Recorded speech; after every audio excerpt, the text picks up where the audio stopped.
Nung nangyari yung trahedya, wala ako dito. May mga nakaligtas na kapitbahay namin doon. Tapos ang sabi nila, yung lahat ng pamilya ko raw, nadala sa ilog. Nagbabakasakali lang po ako na sana buhay pa po sila. Pumunta ako sa munisipyo, tiningnan ko lahat, yung mga dala na patay.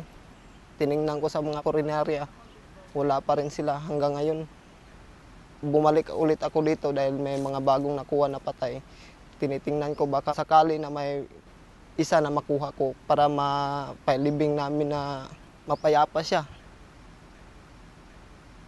Hihintayin ko hanggang matapos dito, pag sumusuko na dito na hindi na sila nagre-rescue. Tatanggapin ko na lang po kung ano nangyari sa kanila. Magsisimula. Kung paano magsimula. Tatanggapin ko na lang kahit masakit.